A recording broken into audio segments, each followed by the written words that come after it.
Well, welcome back to another episode of Wrestling Around, and this week it's Rumble season. We're doing Royal Rumble 2001, but before we get into that, joining me is the world famous Terry Peters. Terry Peters, how are we doing? Hello.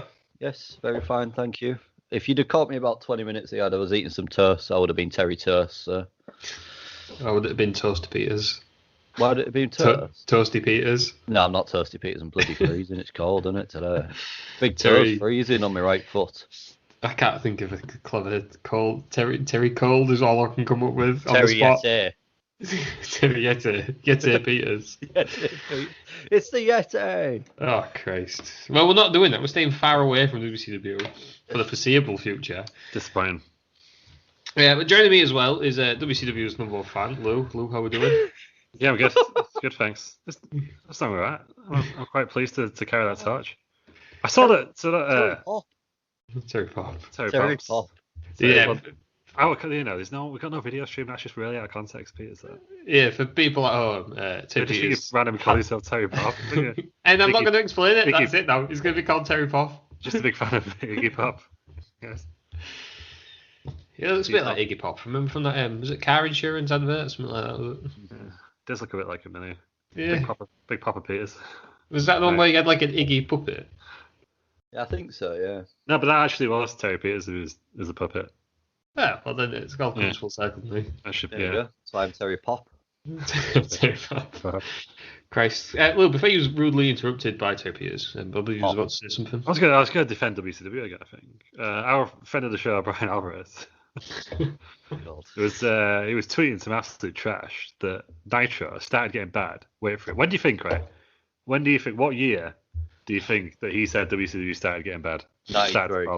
96. 96 is what he said. Ridiculous. It is When was Finger Poker Doom? 98. 96 was the creation of the NWO. No, 99. Finger Poker Doom. I was going to say 96 was like the height of it. It's basically he was defending Tony Khan for being on screen, but also saying that he could do it, but Bischoff couldn't or something. Obviously, our good friend of the show, Conrad Thompson, kind of called him out on it. So that's a trash opinion. It is a trash opinion. I did wonder why Conrad Thompson was reposting loads of good things about WCW. Yeah, that's I right. didn't know the context Brian behind it. Alvarez claimed it started getting bad in November 96, which is just he's That's basically missed out like the entirety of the NWO storyline over the defamation at that point. Christ. Ridiculous. Royal Rumble. Are we a fan of the Royal Rumble concept? This is the first one we've done. It's the best night in wrestling, is it not? Do you know I what? would say I look more forward to this than WrestleMania. Do you know what? I was just about to say, I think as a kid I enjoyed WrestleMania more because it felt, everyone knows WrestleMania, don't they? But Royal Rumble is quite the underrated event. Because as a kid I preferred this because I could watch it in free on channel. Yeah. Well, the thing about the Rumble is it sets up the storylines, doesn't it? Give or take for the next 3, 4, 5 months. And it's like the start. I know WrestleMania is like almost the reset button, isn't it, for the next set? But it's like the end of the year's work that then feeds into WrestleMania, which then starts everything again. That's the way I think. Yeah, it's like this is like Infinity War, and then WrestleMania is Endgame, right? Fuck's sake. I just got the good feedback last week about everyone liking the Marvel references. Who from? Yourself? It's the wrestling off. Dave Bautista himself. Right, okay. Yeah, he slid into my DMs and he was like, "Hey, buddy, it was really good that my best work was tracks, correct?" So yeah, this is right. This is Infinity War, and then WrestleMania is Endgame, and yeah, Elimination Chamber is Ant-Man and the Wasp, right? Is that good? I've not seen Ant-Man and the Wasp. No, it's actually it's good. Ant-Man and the Wasp really good. It's good fun. I like the Elimination Chamber as a concept. Yeah. I just don't like it when ECW do it. Yeah. Well, I don't know. I don't like gimmick pay-per-views. Yeah. I was going to say, except for the Royal Rumble, which is different, I guess, because it is a gimmick pay-per-view. I was going to say there's no ECW about in this, but there is totally a load of ECW about in this Rumble, isn't there? Yeah, but you say that, though. This is a gimmick pay-per-view, but this gimmick pay-per-view, it doesn't have feuds shoehorned into it. Yeah, no, I mean it's like it's a good version of a gimmick pay-per-view. Yeah, it's like regional gimmick pay-per-view. I think it'd be different, wouldn't it, if they were just kind of randomly had to set this up in October, like 30 people were wrestling, fighting. Teddy Long comes out and goes, "We're going to have a Royal Rumble match." That should be rubbish, right? Yes, it's a good concept because Battle Royals I can't stand. Yeah, a Royal Rumble. I'm all Yeah, for is it. this the second best type of Battle Royal Yeah. after World War Three? No.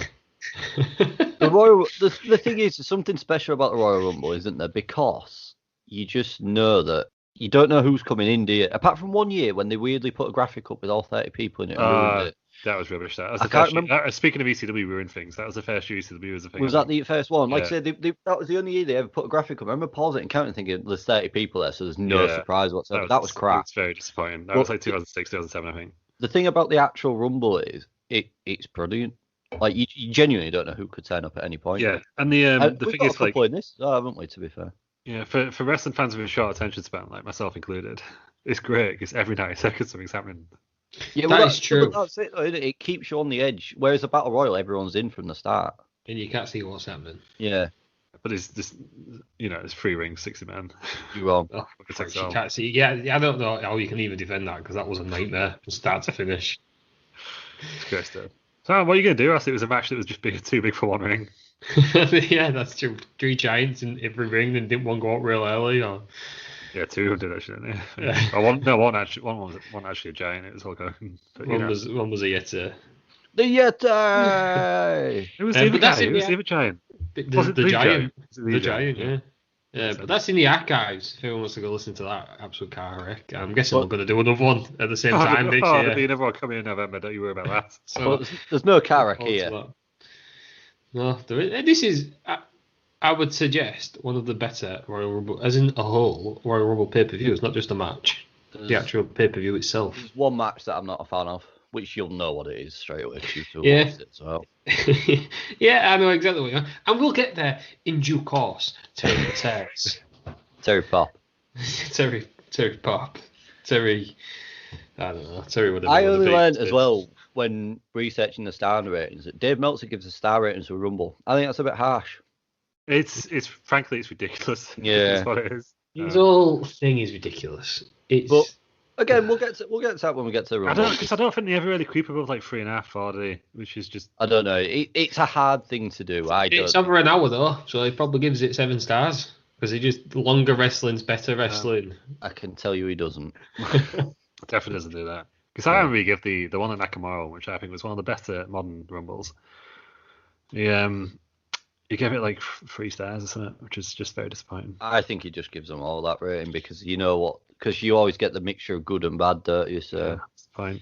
But yeah, nothing beats Star Rumble, is it? Like World War III came close, but think of like every company's got their own like gimmick on the. Although to be fair, none of them is good, are they? The 2021 he gave 4.25. So that was a good one. That one. Yeah, 2020 was good. Wasn't it? Yeah. Me and Lou popping off the sofa when we could. Do you know what? They've all been good recently. Up and last bad one was 2016, I think. And even then, it's hard to have. Yeah, the 2016 was just a stupid story, though, wasn't it? Oh, that was Reigns defended his title, and he. Do you know what? We're not reviewing that one, so I'm just going to get this rant out of the way now. It's ridiculous, right? Big Daddy Triple H with it. They take him out, like 3 people in. And then he starts walking to the back, and they're like, oh, look at him, what a hero. He's not being stretched to the back, he's walking to the back. You should be fighting. He's a fighting champion. They did that. You know why they did that, though, don't you? But you just take him out of the stretcher if you're going to take him out. You're kind of like a total geek. I see what you're saying. I was going to say, I know the reason why they did it, though. Is so they didn't injure him because they had enough people bloody injured at that point in time, didn't they? So. Yeah. It was just the way they did it, and it was just infuriating. It was annoying. But AJ Styles came in. Nice. Yeah, that's true. If we're gonna compare it to this Rumble, Kane also goes a long time. Reigns could have gone a long time in the actual ring. I genuinely think this is my favourite Rumble match ever. Yeah, there we go. So No, I'll tell you why when we get there. I was a bit disappointed in its predictability. I'll be open and honest about this. This is the first Rumble I ever watched. Probably the first pay-per-view I ever watched. So there's a very soft spot in my little heart for it. Well, we know what happens when you reminisce about old pay-per-views, Peters. They all turn out to be shit. So I think you're wrong on this one. And it was in a really nice place as well, this one. A place that you two have visited. That's my favourite pay-per-view of all time. It's bloody crap. Hey, Survivor Series 92 was great. Some kind of what would Coco be wearing? Head trinkers or whatever it was, or that. Christ. Right then, that's enough of that. Shenanigans. Let's get into Royal Rumble 2001. So it happened on January the 21st at the New Orleans Arena in New Orleans, Louisiana. 17,000 people there. Lou, everyone's waiting for this. You promised big things. Yeah. What were them 17,000 people eating? Well, not mac and cheese, that's because it's sold out. 2 nights in a row. Did we go to the New Orleans Arena? Yeah, it's a Smoothie King Center now. Right. But it's the same one in the shadow of the Superdome. Yeah, they highlight that, don't they? Is that where NXT was it? Yeah, very convenient. It's Well, right next door. It was basically where the other 4 nights were, other than WrestleMania. Speaking of the Superdome, right? Just saying, if you're going to put on an international event, why don't you show your staff what a British driving license / passport looks like, so it doesn't take a man 10 minutes to get a fucking beer. That's all I don't get that, because America's quite, a lot of people go there from the UK. Mm-hmm. But yet every bouncer, every bar staff always gets confused by a British passport. How much different to an American passport are they? Dates, isn't it? It's the dates. I mean, not for my birthday. It should be fairly straightforward. Now I'm going to reveal it on here, but, the month and the day are the same. How do you get confused? Well, I had a guy tell me mine was expired. Yeah, but generally, it was just I only got 1 beer that night because I was just like, this is just such a faff. Made up for it on Bourbon Street afterwards with Paddy and his face. But yeah, so they were all eating cheap hot dogs for us because it's sold out of mac and cheese is what was happening. I imagine. It's funny. Did I get something else? I'm sure I got something nice from there. Did I get some chicken wings? Yeah, well, I was chicken tenders. I'm normally a tenders guy in America. I can't remember what I got, but you were saying about the long wait times. I missed the War Raiders. Yeah. Come out, or whatever, the Viking Raiders now, but the War Raiders at the time I missed their debut because I was waiting to be saved by someone. I will say the arena guys were a lot better at just serving the beer than the stadium people were, but the food choice disappointing. It was called Go Mac and Cheese, and Go wasn't spelled as in the French Go, because it's New Orleans, everything's French. Lovely city. Bob was there. That was good stuff. The guy from the sitcom. You, Bob. We didn't even get onto that, did we? We didn't even cover that, did we? That's next year's Christmas special. Yeah, anyone who listens to that one, just let us know. Did we cover You, Bob? I don't think we did. With Billy Gunn as well. He was a story for a different time. Oh, Billy Gunn. But yeah, so that's what they're having. But it was a nice little arena, not just a modern arena, really, wasn't it? It was, nice settings. And very convenient, very close to the city centre, very close to all the hotels, very close to all the drinking establishments. Very, very nice little arena you got yourself there in New Orleans. Recommended place, New Orleans. Nobody's ever been. And it doubles as a hurricane shelter in times. So that's good for a minute. Right then, so we're going to the opening video package. It's the old Royal Rumble, 30 men, 1 goal. I mean, we wax lyrical about the WWF video packages. This was no different. This was also a very well put together one. They're all very similar from this time, aren't they? Yeah, I'll be honest, Ross, I can't remember because when I opened up my WWE Network, I was 3 minutes into the show because I think I started watching it the other week because I forgot we were doing Batista. So I watched the first 3 minutes 3 weeks ago. This is what I have to put up with. We've got Jim Ross and Jerry the King Lawler on commentary. I think the King left this year, isn't this not the year that he quit because Cat got sacked? Yep, he's got one more pay-per-view No Way Out, I think, and he's done. There we go. But, the standard for Attitude Era WWF pay-per-views. We'll go on to the first match then. So it is for the Tag Team Championship. It's the Dudley Boys against Edge and Christian. Unless you think Christian and Edge. Yeah, why think? Why? I don't know why. Is it a rib? Just think being think, innit? Just think's gonna think. Think on the Madden. Edge and Christian are the tag champions, and they've been attacking the Dudley Boys recently. Concertos. It was a bit of an uncomfortable storyline, wasn't it? Because we've pretended the Dudley Boys had concussions. One of two in this show, with similar storylines. And yeah, I was thinking you wouldn't get away with that now, knowing what we know about concussions. No, they're holding the heads as well, aren't they? Yeah, I mean, to be fair, they could legitimately be concussed at this time. Well, yeah. It's a different time, it's a different era. But yeah, they wouldn't be doing a storyline like that now. Anyway, no, certainly not. Leave that for the Premier League. Or AEW. Hey. Maybe this match just got stopped for 20 minutes. And then carried on. Slightly calm, like, oh, it's alright. That's what I'm doing. Dick. Hey, don't worry, we're not slagging AEW off today. No. Hemorrhaging AEW fans. That's what we're doing. Keep on board. It's really good. No, it's really good, guys. You're doing really well. I don't watch it, so I don't know if you've been sincere or not, but I it's not SmackDown, is it? It's all right, I imagine. So it's probably all right. It's probably better than it's not to go on What Culture, but it is probably better than Raw. That's just silly. I think a hemorrhoid's better than Raw, though. But I believe SmackDown is the best wrestling show on TV at the moment. I will, I'd be inclined to agree with you. There's probably some sort of one in Japan that gets about 200 people there. Nobody watches, and one guy sees it, claims it's better. But we're not talking about that. We're talking about Royal Rumble. Dudley Boyz versus Edge and Christian. Terry Peters, what did you make of this? Whenever you're ready. Drinking his Panda Pop. Decent. The match or the Panda Pop? The build-up was worth that one.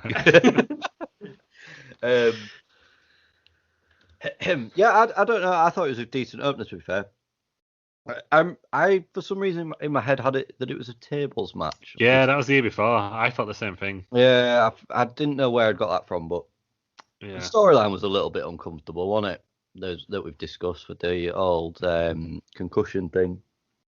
But I thought it was good. I liked it. Some silly little spots in there, like just doing the was up to Christian by mistake, and a good old 3D as well. Everyone that irritated me, that part. Right. What? Because I don't feel like that was the main spot at the end of the match, wasn't it? Yeah. And I thought JR and King just kind of no-sold it completely. Which one? The 3D? Where he hits him in the nuts. Oh, right. Reg kind of does it on Christian by accident, and they were just like, "Oh, I think he's hitting by accident," and it was like that should have been that was like the main story, like wasn't it? They didn't go into a lot, did they? Yeah, thought they could have expanded on that. But a rare misfire at this time by JR. Not like didn't. Every Wednesday these days. I also didn't realise this was the Dudley's second title run. I thought it was the first, the way they were celebrating. Oh yeah, I assumed it was the first as well. No, it was the second because I thought this because Bubba makes that mic go very inaudible at the end, doesn't he? The way he's screaming at it makes it peak and cut out very badly. But I thought it was a decent little opener, to be fair. How long have the Dudley Boys been in? About a year at this point, I think. Yeah, because they did have a tables match the year before against the Hardys. August 1999. So what's that? About 18 months, isn't it? 18 months, yeah. 9 minutes 59 seconds. This quite impressive for a little opener. And nice. Do you know what as well? Nice to see a title change first off the bat.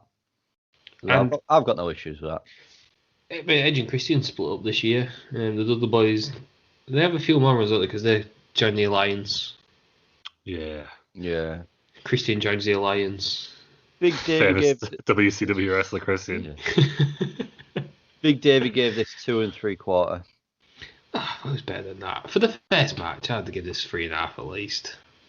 I think they could have done a little bit more with it. I wouldn't have minded a stipulation in there. To be fair, you could have took 5 minutes of the title match, the WWF title match, and put it on this match. Yeah, I think I would have took like a good 20 minutes off that title match. And then I don't think it's as bad as what you two make it out of that title match, but there is one bit in particular that's pretty terrible. But I would have took 5 minutes off that and given it to this match, certainly. Lou, did you enjoy the opening match? It's a nice little opener, yeah. I would think I would still take 20 minutes off the title match, and then, but I wouldn't stick onto this because it is what it was. I think it would have outstayed its welcome if it was any longer. So there's a nice little opener. 10 minutes is about where you want to go. 15 minutes, it might have dragged a bit. And the Dudleys were well supported throughout the match as well, weren't they? Yeah, the crowd was obviously hot for it, weren't they? Yeah, I don't remember this. I definitely watched this pay-per-view on Channel 4, but I don't remember this match. Do you want to know a Terry Peters heartbreak story about this pay-per-view? I guess we do. Yeah. So we set the video recorder up to record because it's 2001, isn't it? No Sky Plus back then. My brother said it an hour early, didn't he? So until I got the WWE Network, my last remaining memory of this pay-per-view, the last thing I see is Hardcore Holly entering this Rumble. For a good 15, 16 years. No. Something. However, yeah, that's the last thing I remember. And I remember this night, my brother said, we're starting at 6. I'm starting at 6. When you get home from like wherever I'd been after school, we'll watch it. And he started out me the dick because I was late. And like I say, this is probably like the first thing I really remember from WWE, this match. So, Hardcore Holly, for anyone interested, comes in at number 18. is that what he comes in? I thought it was like 13. Right, okay. So number yeah. 18. I am shocked and appalled that now have you thought to use Video Plus. You know, I used to look through the TV directory, get a little code, put it in your video recorder. No, I think he did, but I think don't the remember channel, that. I think I remember that. I remember Video Plus. You have to search the TV directory and like Yeah, TV listens. But I think the thing is, I think the program before had overrun, and that's why it had been set up wrong. It did, and do you know what it was? This is going to be a really random fact now. I'm pretty sure it was this pay-per-view. It was a brass eye with a story about Noel Edmonds shooting Clive Anderson. Is that what it was? No, Clive Anderson shot Noel Edmonds. Right. Like I said, there was a hell of a lot. I believe that was real for a long time. I thought Noel Edmonds was dead and he'd been shot by Clive Anderson. So yeah, I kind of wish that was not Noel Edmonds dying. I mean, I don't give a shit about him, to be fair now. But I think Clive Anderson shooting anybody would be hilarious and needs to happen. So yeah, that's the last. Simon was getting impeached. That's the last remaining thing of this pay-per-view. So it started with the Dudleys winning the titles, which I, for some reason, thought was a tables match. And for a good 16, 17 years, it ended with Hardcore Holly entering the ring. Not even literally, not even entering the ring, just doing it, and that was it. Video ended. Didn't even get to see Hardcore Holly, which is a bad thing. But hang on, Peters. Let me just get the world's smallest violin so I can we'll get there. play you a tune. But yeah, it's amazing what you do and don't remember from your childhood wrestling days, though, isn't it? Well, I say it's because this is the first pay-per-view that I really remember watching. Yeah. So there you go. Yeah, well, there we have it. Terry Peters. So you go. There's a little snippet into the life of little Peters. Everyone send us a message saying, I don't know, Terry Peters, we'd stand with you or something. So just think, if the title match did have 20 minutes stuck off it, I would have watched the whole thing. Well, Right, yeah. One of the main storylines on this full pay-per-view is fucking Drew Carey. He's got some sort of... He's like an improv guy, I think. Yeah, it's Drew Carey's improv live special or something, isn't he? They basically advertise it. It's the worst shameless plugging you've ever seen in your life. I'm pretty sure that WWE were actually the ones producing the pay-per-view. Hey, Lou. That does not surprise me whatsoever. Talk about, coming full circle. Drew Carey was the host of the US version of Whose Line Is It Anyway? I'm pretty sure Clive Anderson was the host of the British version. He said he was. He was on it, wasn't he? Yeah, Drew Carey. Is he in the Hall of Fame, Drew Carey? I don't know. Did you think it'll be in the awards and honours on Wikipedia? Yep, 2011. There you go, yeah. WWE Hall of Famer. So put some respect on Drew Carey's name. Is what I'm going to say he's a WWE Hall of Famer, isn't he? He's got a star. He's got a star on the Hollywood Walk of Fame. He's like he's not the same. I was going to say he's like the Bruce Forsyth, but that's a bit too much. He's like the Vernon Kerr. Isn't? Right, okay. Drew Carey is inducted into the Hall of Fame by Kane. Well, that makes sense. Like Pete Rose. Most importantly, though, Drew Carey's greatest ever accolade was in 2004, Comedy Central's 100 Greatest Stand-Ups of All Time. He came 84th. Nice one. Who were the 83 who came with him? Because I want to hear. Just real funny fellas.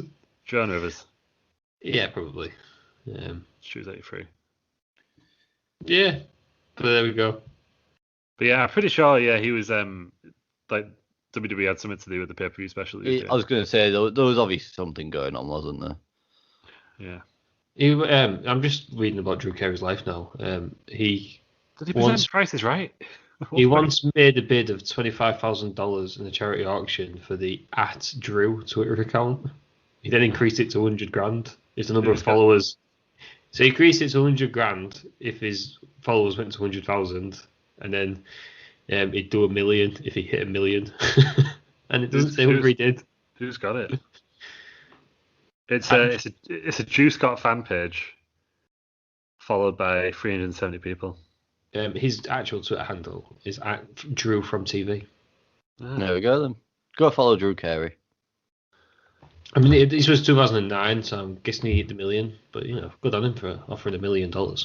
Yeah, but he didn't get it anyway. So he's offered $1 million, and someone with 300 followers has just sat on it. I think well, he asked for his own, sort of his own Twitter handle to hit that. He offered 25,000 at charity auction. Right? Yeah. Who knows? Maybe give it up. Maybe he decided that fuck that. I've got loads of followers. Too much. Yeah. Well, Drew Carey. There we go then. Drew Carey. He's not the first time you'll hear his name in this, and it will be the last because he's in it all the way through. Then get Triple H and Stephanie McMahon talking about the WWF title, and Drew Carey interrupts them. Stephanie takes him to go meet Trish Stratus. Steph's a bit shit in this, isn't she, as well? Oh, Steph's a bit shit for a full career. She's fucking worse. Talk about getting a job just because your last name's McMahon. Fucking sick of it. Did anyone think that Drew Carey looks a bit like a fisherman in that jacket? Just put a little hat on him. Looks like a little fisherman. I think I briefly thought he was the guy from Jurassic Park. Dennis Nerdy. Yeah. Is he the guy who... he gets the spitty thing on him. There's also in Space Jam. Yeah, he is. Yeah, he is. Space Jam 2's been announced. We're talking about... sorry. It's been announced for ages with LeBron James. We all know that. We got a date now. I don't think so. It's in production now. But, right, Jurassic Park, winding me up this, right? You've got a shitload of dinosaurs on an island. Yeah, right? Not bothered about that. This is a sidebar now, this one, isn't it? Go on. Not bothered about that. But, right, the security is down to one fella. Yeah, they trust him. Well, clearly he can't be trusted because he doesn't take much from start selling stuff, does it? Well, you see, but Samuel L. Jackson is there as well, isn't he? Yeah, but it's this weird little porky fella. Yeah. It's just, you know what I mean? He just wanted some eggs. If you've got enough money. Wait, do any other security guards? Samuel Jackson's there. Oh, shit. But there should be some security, at least other security guards on the actual island. There might be other day. Yeah, but what are you going to do with security guards against fucking dinosaurs? Nah, no, but you'll do it with crooks and thieves. Yeah. So, it's annoying. That's what it is. He spent all this money on these old bloody dinosaurs, and he's just prepared to get, well, if someone nicks them, don't they? He's got away with it as well if it wasn't for his own daft fault. They didn't know he was a criminal at this. Well, you would plan this in, though. If you've got this $1 billion idea, or you brought things back to life, you'd have I think they would notice eventually, wouldn't they? Because there'd be someone else with a fucking dinosaur. Yeah, no, but before it gets to that point, there should have been something in place. There was, but it turned on them. Well, no, but there should have been something else in place in case anybody turns on them. Because why would you not turn them for the right price? If that guy turned them as well. This is why you have 3 or 4. This is why you have loads of people, multiple people, and you all tell them a little part, but not the full. Like the KFC recipe. Yeah. Okay. Anyway, so you split it up, and then if someone leaves, you've only got a little bit of it. Yeah. Don't give away your secrets like that to one guy. Clearly not trustworthy. Speaking of people giving away secrets, the APA do that in the next scene, don't they? Oh, segue. Well, it's just annoying. I don't understand your issue with this, Ross. It's annoying. No, but I can get on board with these rants, but this one I don't understand. I just think, well, Atom Breath, Big Rich, wasn't it? Not Dave. Yeah. He's got all this money. He's like, looking at Jurassic Park and all that crap. Just hire some more staff, man. Well, he did have staff, but it's just not enough. That's what I'm saying. Well, it's out to your rogue. Yeah, but this is right. What I'm saying is, if they'd have had more staff, it doesn't matter as much if one guy. It'd be like Edward Snowden. Oh, what? Oh, big whistleblower. Yeah, no one gives a shit, mate. It's getting political again. So, it's just, it should have been, this is why it failed. Not because all the animals escaped, which they wouldn't have done if he probably had more staff, because he probably only had one maintenance fella as well. But poor management of the business. Right. So that's why Jurassic Park failed. Anyhow, right, APA. They're showing each other their entrance numbers. This is Farouk and Bradshaw. Crash Holly comes in and says... that annoys me, because it's like, oh, this is going to be interesting. And no one near each other what they're talking about. Yeah, well, maybe it might have been interesting. Yeah, I didn't think that. I thought you had a lot of faith in Farouk to get quite far. What made me laugh is the way that JBL's just taking the piss out. Sorry, Bradshaw's just taking the piss out of him as well. Like, And they're not going to show each other as well. It's quite funny. Do you know what? Yeah, it's a dick joke, isn't it? Yeah, obviously. Do you know what the actual worst thing about this whole thing was? The fact that on Sunday Night Heat, immediately before it, Michael P.S. Hayes and his Doc Hendricks guys was trying to build up Bradshaw as a potential winner. That's what I remember as a kid. Oh, well, I'll put a pin in that, though. That's Bradshaw's potential winner. Put a pin in that. We've got some time. No, but what was annoying me all the way through this is I've never noticed it before. I've watched this pay-per-view hundreds of times. Is the APS t-shirts say "always pounding ass." Do they? Did people buy that? Yeah, everyone loved it. Ross, everyone was like wearing t-shirts that said "suck it" on it. Like Triple H was leading the crowd and saying, "Let's get ready to suck it." I always think there's going to be some slightly overweight kid who loves wrestling in his early 20s. He's going to walk into a bar. He's going to meet some ruffians, and he's going to have this t-shirt. He's going to take his jacket off, and he's going to say "always pounding ass" on it. Why did you do it then? Yeah. I was 7 at this point. Well, wrestling t-shirts in general are just terrible, aren't they? Especially the WWE's merchandise on the whole is bad. Like other than like the classics of like the Undertaker Snoop Dogg t-shirt, which I think is great. Is that a rash? Oh yeah, so I bought it on one of the streams. You'll say it's what? Yeah, it was before Christmas. It's Armageddon 2000, I think, possibly. But I didn't notice it said "always pounding ass" on it. I just think they're just bad, aren't they? Because it's like I think the Bullet Club t-shirt was as popular as it was because it's just like a cool t-shirt. Yeah, t-shirts do need to be cool. Yeah, and it doesn't have too much on the back. But yeah, it's like the Kevin Owens one that just said like "I will fight anyone" or something on it. Imagine just like someone just going to the wrong bar wearing that. Just fight anyone on it. You're gonna fight anyone, like. Yeah, and slogans on the back of t-shirts, man. That's in my wrestling room 101 any day of the week. Yeah, I don't like.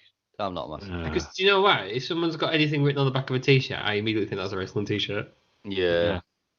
Some of them, like the Finn Balor one, where it's like Balor cut, that was quite cool. You get away with that. Yeah, but some of them just there's always just some weird slogan and they're like, "Yeah, I will fight you," random person. Which is only on the back of your t-shirt as well, because you can't see them coming. Yeah. I just imagine people going to like I don't know, for some reason like a biker's bar in the middle of rural. Yeah, exactly. Wearing these t-shirts.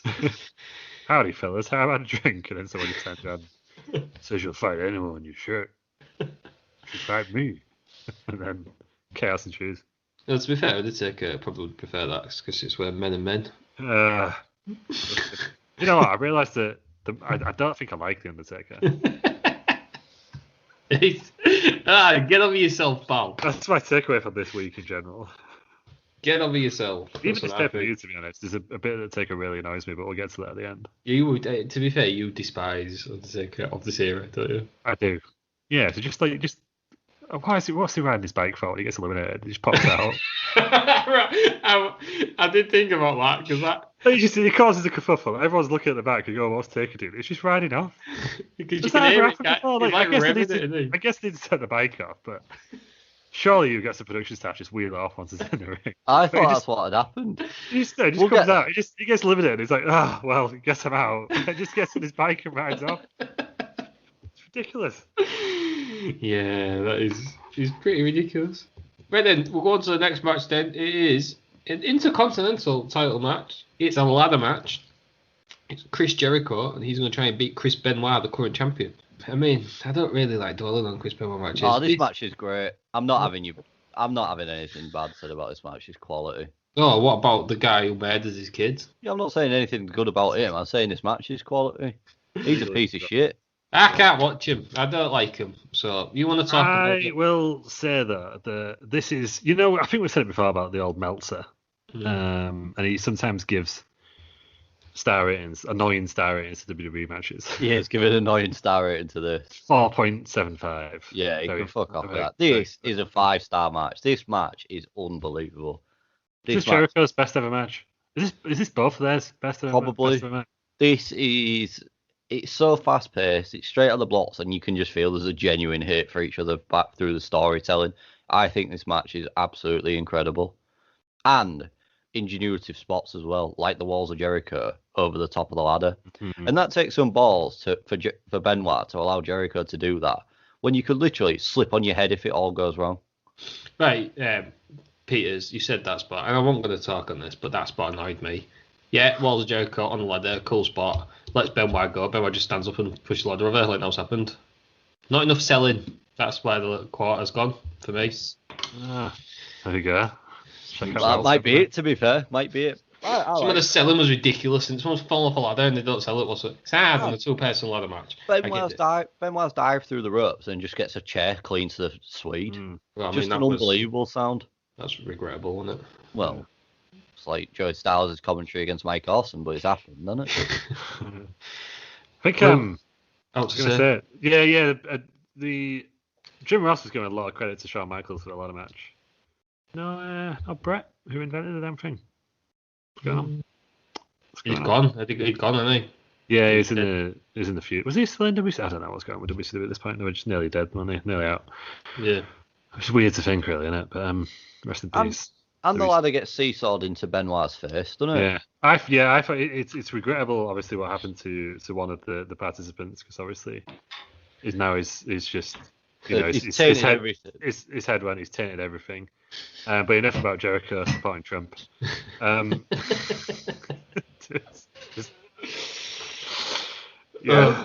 title change as well. Yeah, it's good. This is why I like Jericho. Jericho was a very likable babyface at this point, wasn't he? I think. Yeah. Well, he would have been. Was it later on? No, 2002, wasn't it? And no offense to good friend of the show, William Regal, but it's weird that he went from this to Wrestling Regal, WrestleMania. Yeah. Queensberry Rules, wasn't it? Yeah. No, that was afterwards at Backlash on it, the Queensberry. I can't remember. But yeah, this match is the best of the night by a long way. Yeah. Well. Yeah. It was a good match, but yeah, I agree. It's tainted. It's like it is tainted, but I appreciate. You've used your Jericho joke once, though. Don't try it again. I appreciate. I was just gonna say it's like watching Top of the Pops in the '70s or something. Like. Yeah. But then that's enough of that. Then more good stuff. Drew Carey is backstage with Trish. Why is he applying chapstick? Because he's a bit rapey, if we're honest. Is he? Well, he's a bit lechy, isn't he? Yeah. Attitude here with WWF. He strikes me as the guy that would go out to a club on a night out and try and make friends with people. I guess. Do you know what I mean? He'll go out to a nightclub on his own. Yeah, his group is sat at a table, he sits there and you're like, yeah, we're stuck with this guy for the rest of the night. Yeah. So you have to run off to go away from him. Yeah, 10 years later you did a podcast with him. Yeah. He's just strange. And then Vince comes in and convinces him to enter the Royal Rumble. So Drew Carey will be in the Royal Rumble. Oh, yes. We've got Chyna and Billy Gunn then backstage. Chyna was spiked pile driven by the Right to Censor group. And she's now got a neck injury. Didn't realise Billy Gunn and Chyna was still a thing at this point. Like, as a duo. Has it always been a thing? Well, so this is the one Billy Gunn. This was his big singles push. Yeah. Well, he'd already won. Thingy. He'd already won King of the Ring. That was 2 years ago. No, this is his second big singles push. and then in 2 years' time, he's having a gay wedding. That was his third big sin. That was a tag team push, really. That's a tag team, isn't it? But they've tried a lot with Billy Gunn, is what I'm saying. Yeah. The thing is that I just didn't realise that they were still sort of interlinked together at this point in time. I thought they'd gone their own separate ways and were doing their own separate things. Because you think in a few months' time, Chyna is with Eddie Guerrero. Yeah, I don't know what Billy Gunn's doing. Does he get injured? Is he injured for the invasion? No, because one of the guys... Was Eddie Guerrero thing not before this? No, it's SummerSlam. Oh, sorry, it was before. I'm thinking of 2000. Yeah, it was just before this. Yeah. Sorry. So they've come full circle again, haven't they? But was this when Billy Gunn was going for the IC title and then somehow ended up winning the European title and Road Dogg was doing the opposite? No, that's well before. Was that before? I can't fucking remember. That was 99 actually. That one. Was that 99? That's when Triple H was still wearing long trousers. That just shows how much of an impact. Yeah, I think this point Billy Gunn had been kicked out of DX. DX is finished. Well, DX was disbanded anyway. DX they kicked him out before they finished. DX is finished for like Explain X-Pac. But anyway, yeah. X Factor. That was just. We need to do a special episode just on their entrance theme for X Factor. Imagine if it was the actual X Factor theme tunes in like the. That would be better than like, is it Uncle Cracker or something? Or DJ Otzi? Was it one or two? I I think it was Uncle Cracker. And he's talking about like getting over your ex. And he's like, "So none of my ex," and then he just goes back to. It's just the worst entrance theme ever. Google it. Absolutely. I will. I urge everybody else to do the same. Yeah. But let's go on to this next match then. It's for the women's title. It's China versus Ivory. Ivory is the champion. This is a video package. Obviously, China's in a net brace doing some sort of interview. This video package is hilarious. Ivory, I'm a big fan of Ivory. I think she's great in this. When she's taking the piss out of China, is great. It is good. The only thing I would say, but was it Ivory? Is this where Molly Holly wouldn't get off the stage though? Was that Ivory? Yes, that was Ivory's. Yeah, that's the only downside on Ivory for me. Try to see a friend get inducted. It's nice. Get off the stage, Molly Holly. Get off the stage. Ridiculous. Maybe she's the reason it got moved into a ring. So we can get her out. Did the inductors stay in the ring? I didn't watch it. I thought they did. I just remember Bret Hart getting tackled. That's all I remember. Yeah, I don't know. We'll find out. I presume he's not going to be on this year, or is he? Yes, there is, but it's not fans, is there? I think. Yeah. Is it not the people who were supposed to be inducted? Yeah, but there's no fans there, is year. there? I think so. It'll be next year before we get a proper one. You got no fans, have you? Got no fans. Do you remember that video in Mental? And he nearly went to Big Brother. Yeah. Well Did he not? I'm sure there's like a video of him and Roddy Pickering. The both be booked for the same nightclub night or something. I don't know. He released a song. That sounds about right. Yeah, he did. He released a charity song, didn't he, as well? So I'll give it. The best song was 1 Pound Fish Guy. 1 pound fish. Yeah, that was great. He released an actual song that I think it went in the charts. Speaking of viral trends, what is going on with sea shanties at the moment, anyone? It's because them dickheads that look like complete twats stood outside that pub and someone's put them into a sea shanty, haven't they? And then I saw some moron do it as a Norwich City thing. It's just like, fuck off. You're like sea shanties is sweeping the nation. I was thinking what's the sea shanty? It's the song. There's little is it not like Drunken Sailor? It's all about sugar and rum. Yeah. What's the new one? Soon, man. Yeah. Just watch it. But what's that got to do with the four lads stuff? Because I've seen the picture of the four lads. Someone's like animated it, and it's frankly it's amazing. It's the second best meme I've seen with that. The first one is that someone stuck Garen Price's head into the one. He doesn't listen to this podcast. He probably doesn't know it exists. The guy with glasses is what Scott Mills will look like. He is the Scott Mills of that group. He definitely doesn't listen to this podcast, so I'm sticking it out there. Yeah, that's a fair yes. Well, them four lads. He doesn't even wear glasses in real life either. He's bought like dress glasses. Yeah, I ended up down the rabbit hole and I was on his Instagram page. Well, put it this way: the live videos I've seen of him, he isn't wearing glasses, so I assume he's quite embarrassingly bought dress glasses. Hey, you should get some dress glasses, Piers. So more like a monumental cock. Four lads on night out, I don't know what I mean. But yeah, the sea shanty one. Just think the time it must have took to like actually like. It's good edit. It's good edit. And they were all nodding along when I was singing. Honestly, it's fantastic. Yeah, it is. We'll send you a link after this. Right? That's another thing to go. It'll be on the Wrestling Around Twitter page. We'll put it out. Yeah, I should probably start using that Twitter page. For we'll do that. This is your chance now. He says every frigging week, and I'm actually to put out. Right then, China vs Ivory. Ivory comes out with Steven Richards. I mean, fucking China's so shit. Do you not like a gun? I just see everything about it winds me up. That's a lot of responsibility to put on someone, that gun. What, that gun? Yeah. It's just genuine fireworks coming out of it, isn't it? Oh, yeah. I thought it was going to be like a confetti cannon. No. She points that in the wrong direction. Someone's losing an eye. Oh, man. I liked it. I thought it was cool. I did like Randy Orton on Raw the other day. He wore a mask. Yeah, come out looking like El Santo for some reason. Looking like Los Conquistadors. I think on SmackDown 2 that was part of her entrance as well. Oh, you should be able to use it as a weapon. Yeah. What, just fire out someone? Fireworks on. I just assumed it was going to be a confetti cannon, like a better t-shirt cannon. No, while we're on pyro and using it as a weapon, Charlie Kane has got this ability to dual flames from the turnbuckles.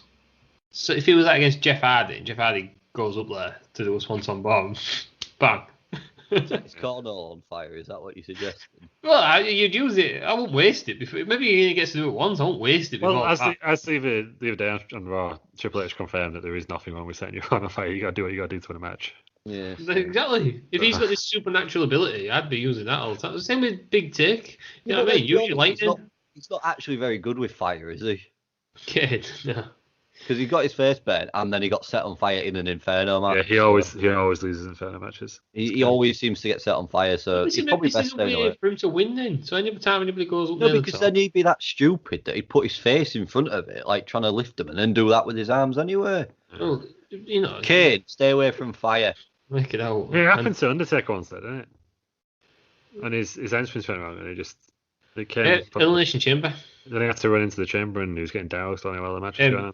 Apparently, he was on the Broken Skull sessions, the second part. He told the guy, "You put in the pyro too close. Move it back." And the guy was like, "Nah, it's fine where it is, and it's caught fire."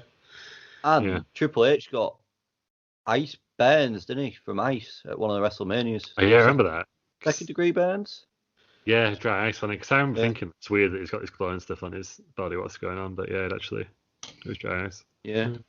Anyway, back to this match. But yeah, that was just to finish on Taker. Is it what match are we doing? He's in the chamber pod, and they literally stood there pouring water on him. Yeah, I do remember that. Because is that Yeah, because Michael Cole covered it, and he was like, "Oh, he's desperate to get to the ring," and he was like, just fighting. Imagine that you've just been burnt, and then you just got to go stand in this pod while your skin's sizzling. Yeah. Yeah. I've been in a relationship. I know what it's like to stand in that pod. Yeah, with Primo Orifico doing your weird hand thing. Shield. The coolest part was legitimately like, just wait there, mate, and I was just stood in the pod like ready to go. Did it open? No, I didn't open. It was always open. Unfortunately. Oh, that'd have been good if they shoot. And there was no rope at one side, so you could just walk around. Yeah. As well. Not the same. Not the same. Yeah. If anybody hasn't guessed, I'm trying not to cover this match because it was dog shit. It's basically a handspring. That's all you need to know. The worst looking handspring in the world. China falls down, pretends she's got a neck injury again, and it's shite. It's 3 minutes. I mean, at least 2.5 of them minutes with China carrying Ivory through the crowd. Stephen Richards, she does the hand thing into the corner, and then Stephen Richards gets under the apron like he's there to, like he's done it. That's what I initially thought until I watched the replay. Why is he got up there? It just looks weak. It doesn't look. Yeah, it's crap. I don't like it when they do things like this, when they play on the old injury and they're getting stretched out and that, and careers are over. So she had a legitimate neck injury at one point, right? I think, did she? I don't know. That was legit, right? Before the whole fusion stuff, and then I don't know. I assume so because it's quite a dark storyline. Yeah. She did the whole. She had 2 choices. And like one was like to never wrestle again. You know, like, you know. Yeah. One was never wrestle again. Maybe a terrible choice. This match. She actually said, "I've got 2 choices. One's to never wrestle again, and one's to have surgery and never wrestle again." Mm-hmm. So that wasn't a choice then, was it? Because the choice was either to not have surgery or have surgery. Yeah. And then not wrestle. But we did. Well, whatever. She was there wrestling, and it was terrible. Some people would argue that she didn't wrestle anyway. If she can't wrestle. It was awful. This match was. Big Davey gave this half. 3 minutes 30 of pure shit. Yeah, it was rubbish. Was it more angle on a match, wasn't it? Yeah, it won. That was it. Move on. I can't. I feel like the droids in Star Wars. Move along. I can't find her. She ever had a neck injury though, so. I thought she did. I'm sure. I think it was. I don't know. Either way, for a women's title match, it was poor. Well, I did. Also, why did Lecce to a rematch at WrestleMania, or is that a different year? This was why did King go in and try and hold her hand as well? Yeah, because he's Lecce, isn't he? It's just a caring soul. It was King's face time, wasn't it? He started having a feud with Right Sense after this. Oh, she did win at 17 though. Yeah, against Ivory? Yeah, in a squash match. This was I remember I said it was a first match for the women's title, China. Yeah, she's always in the men's division before this, wasn't she? Yeah. And then she just went on a tear, and I think she ended up getting released like with the championship when she was done. She was released in 2001. Yeah, she didn't have long left in the company this time. I don't know if she was. Pretty sure she was champion. She vacated. November. She vacated it. Yeah. So she was released in November after being several months off TV, She defended it again Judgment Day 2001. So Judgment Day 2001 was the final match in WWE. Years later. Then she went off and got rogered every week.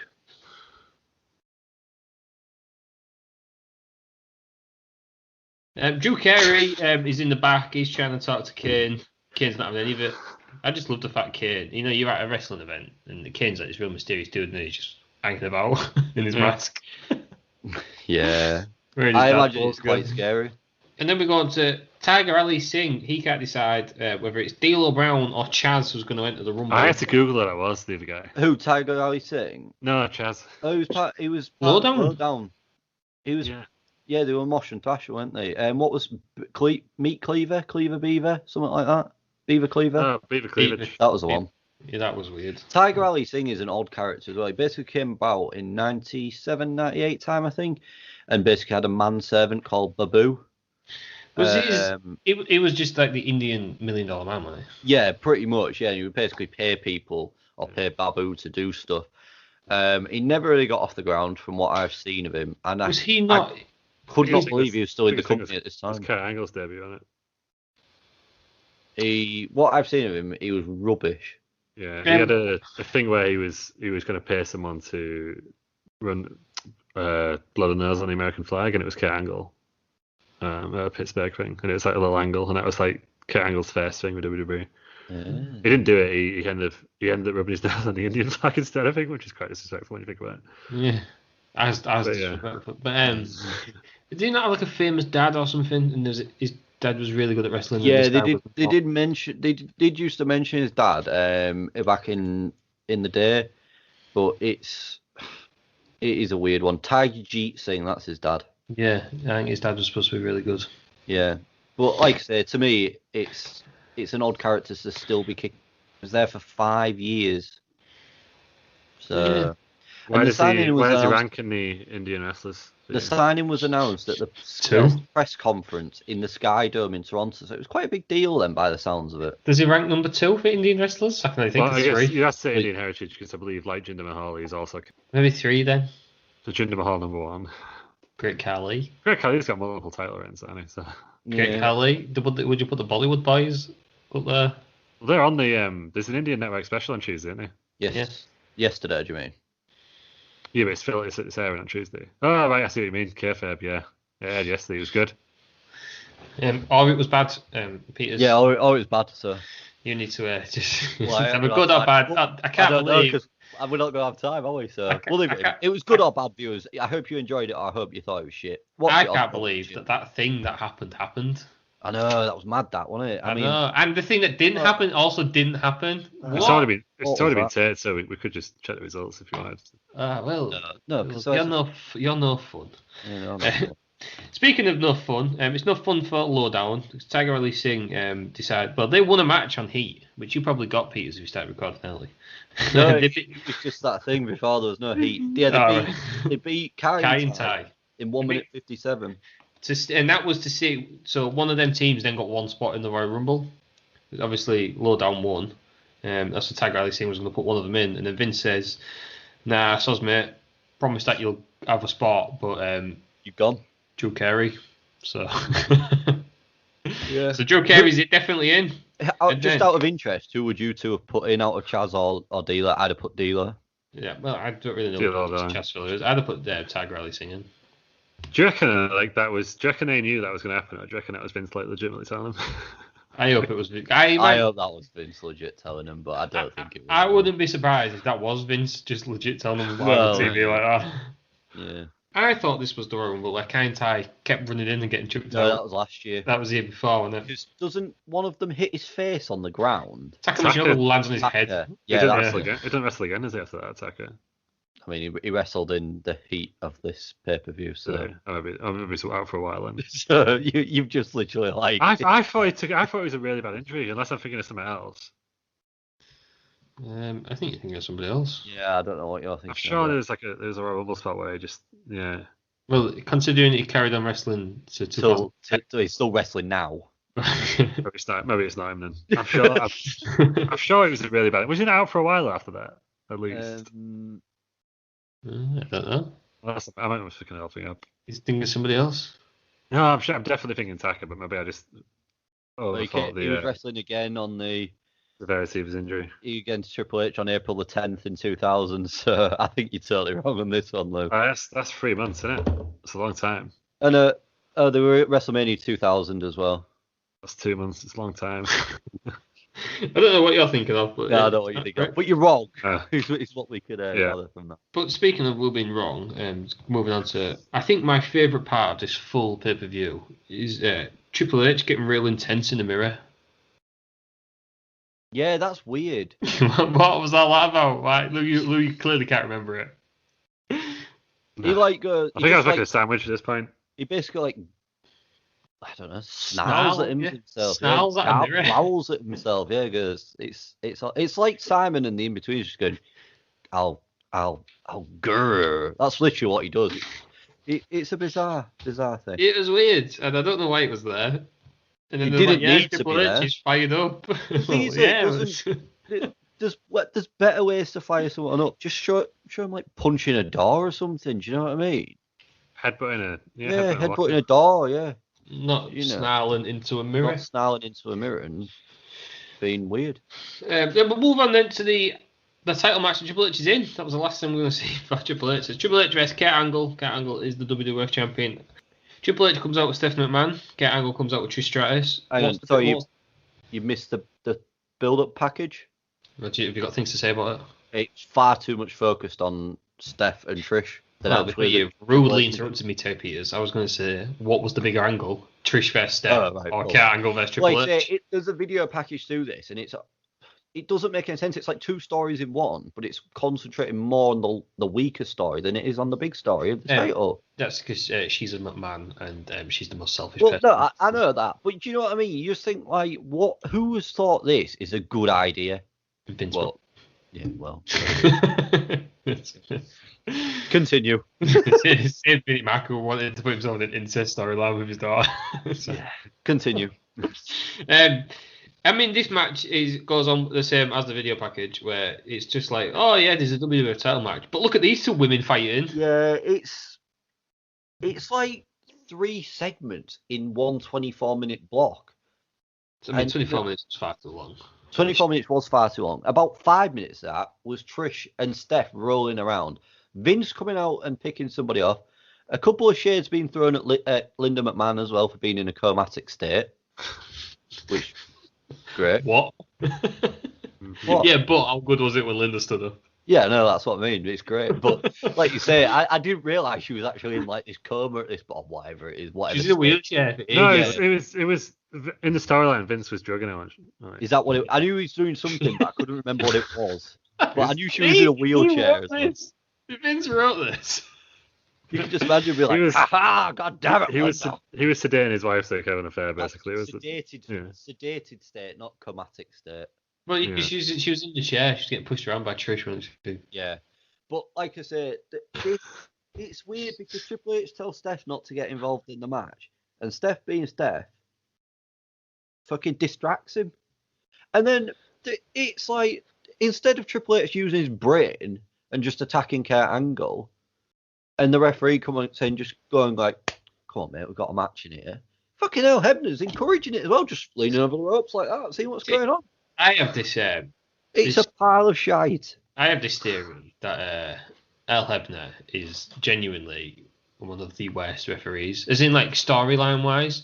Yeah, I mean, he's probably good at his job and he's doing what he's told. But if you like kayfabe, he's an appalling ref. Brett didn't even tap. Yeah. He's an appalling ref. He's always in these big storylines, but he's just not reffing very well. Fast count for Jericho that time. Yeah, he's shocking. He was in a storyline. He had a few matches, didn't he? Like 2000. With Triple H, isn't it? Yeah, and then he had the Rock or something. Later on, he has a great match with Nick Patrick. Yeah, I love his debut as well, where Hulk Hogan's comments that Dave Hebner got plastic surgery to screw him, because that's a more obvious idea than him having an evil twin. It's like plastic surgery, man. Otherwise, if someone else getting plastic surgery should look like Dave Hebner, so they could screw Hogan out of the title. Do we know? I can't wait to do a Hogan special. Because he's got some. Do we know why Sweaty stuff. Do we know why El Hebno is fired? Selling bootleg merchandise. Why? Why would you even do that? That's how it feels, Peters. Yeah, go fuck yourself, Peters. That's. I thought you were accusing Peters of selling bootleg merchandise. What? Bootleg just wrestling. Yeah, don't buy when the tissue in best the on their own pocket. merch isn't out yet, so you see it on the internet, don't buy it off Peters. Just a And t-shirt. if you do, it'll come with a used tissue with it as well. He's, In fact, no, not nowadays. So I might have a Rona. No, Peters, have you ever owned fingerless gloves? No. I just, in my head, when we was in Chicago, you looked like you was homeless. Oh, You had fingerless gloves on. I used to have fingerless gloves because they were so much easier to deliver papers as a paper boy. Yeah, I never did. Fine. Yeah. Fine. Magic gloves I used to have. Yeah. There we go. I think this segue probably shows how much I didn't enjoy this match. Oh, I'm still on Triple H Chicago. That'd be crazy. Heel versus heel is difficult to do. Yeah. Anyway. Well, the thing is, and also, Kurt's this storyline has kind of played out because this has been going on since SummerSlam, hasn't it? Yeah, is Kurt as well really? Is he a heel still, or is he just a heel because the crowd don't like him? He's still a heel. Still a heel. So it just doesn't work. So I've got this. I was going to bring this up in the Rumble match, but it fits in now. Armageddon 2000, which we also covered. We covered a lot of this storyline without trying. The Rock should have just won it then. What, and just ended it? Should have won the title then. Defended it against Triple H or Kurt Angle, one of the two. The other one goes in the Royal Rumble. That's your story. Yeah, it's better. And the Rock goes to face Austin anyway. Instead of rather than awkwardly giving Rock the title at No Way Out. Is that? Yeah, that's what they were done, weren't they? Thinking about it. Yeah, it was. Yeah, that works better. Yeah. Dave gave this 3 3/4. I think that's far too high. It got better when Vince took out Trish. Right, so let's go through the finish then. So Vince comes out, takes Trish Stratus away because Aaron and Steph are fighting. There's multiple ref bumps because El Hebner keeps getting in the way. He's not very good at his job. Then Stone Cold comes out. He attacks Triple H because I think Triple H attacked him the week before. Yeah, he screwed Austin out of the title the week before. Yeah, I'm guessing that was on Raw or something, was it? Yeah. It must have been. SmackDown, yeah. So Stone Cold hits him with the belt. He then chucks the ref in. He then does a stunner on Triple H, and then Angle covers him to win. So Angle retains 24 minutes. He could have cut this down by, like you say, 20 minutes because it all happened in the last 4. There's one good thing I didn't mind out of this. There's a chair shot on the knee. From the post. Yeah, I thought it was quite cool. And then Triple H does target the knee, which I thought was quite clever because obviously it takes out the Angle slam, doesn't it? Because obviously you've got to power out from like your legs. You said that, but Cat Angle sprinted up the turnbuckle to do an arm drag. He did, but He's still new. Again, like I said, he did, but the idea was there. The execution again was a little bit poor. But I think this match went on far too long. You didn't need the Steph and Trish bollocks. Didn't add anything to it. If anything, it detracted because it stopped the entire match, and I don't think the crowd really wanted it. Maybe I'm old-fashioned. I just think that the most important thing in the WWF title match is the WWF title. If not, do this feud anyhow. This feud didn't need the title on it, like you say, did it? No, I just feel this feud should have finished. It should have finished a long time ago. Like you say, it's been going on since what? 2000 SummerSlam at least, which we've covered. And it was before that, really. So, yeah, not the one. Not the one. Was this? How in the archives? We might have praised it then. The full storyline. Yeah, but the thing is, at the time, it was probably fine. But now you're very much past the end of it, aren't you? And this match, really, in the context of what happens then in the next month, doesn't make sense. So, like Lou said, it would have been better to do it at Armageddon 2000. The only thing I can think of that, though, is the shock. Yeah. Of Rock winning it afterwards. Yeah, I suppose. Because how many times, Yeah, the title rarely changes, does it, in February? What's the one after Royal Rumble this year? I don't know. It's 2 this year. Is it Elimination Chamber and Fastlane? Oh, they've got 2 of those. Elimination Chamber and Fastlane, yeah. Maybe Elimination Chamber might change because it has done previously, but you're not expecting a Fastlane. You wouldn't expect the title to change, would you? No, I hate the pay-per-views in between, to be honest. I do get that point. I just think it feels like... I mean, obviously, Rock and Austin felt like a big match anyway, but it would feel bigger if Rock was off the back of a long title win. Yeah. I'm thinking.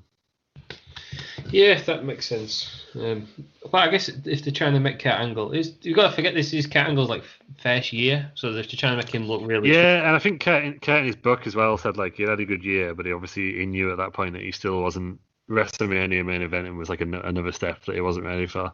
Yeah. Yeah, I think he did do it. Yeah, 19 did it eventually. Then it's 2 years after this. So if he'd have lost the title earlier on. Yeah, it might have done him a bit damage. It might not have recovered him. Why did he do it at 17? Who's this? Kurt Kurt Angle. Oh, is it Kane? Shall we find out? Kurt Angle at 17. He was against Benoit. That's the Benoit. Yeah. Yeah, it was Benoit. just a singles match. But in between this time, I've just been reading as well. Triple H also got involved with Austin a little bit, a part of the running down thing. I think because obviously it's something to do with that. That he got involved with that, I think, and then he had a bit of a face run as well. All very sort of confused. Wikipedia is telling me that the feud culminated at Unforgiven 2000, which is something we've covered in the archives, but I don't think it does. Because he faced apparently Chris Benoit at No Mercy. Then he was then something with Rikishi at Survivor Series. He paid off Rikishi. You're looking at the right year. Yeah. Yeah, that makes sense. Yeah. And then it started again.